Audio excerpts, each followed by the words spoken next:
Dami-dami pong itinuro sa akin kung paano mapalakad ang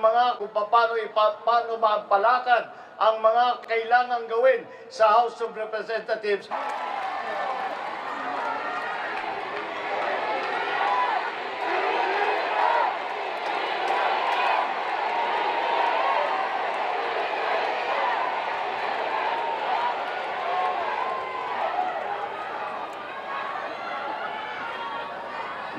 Maraming salamat po sa aking palagay.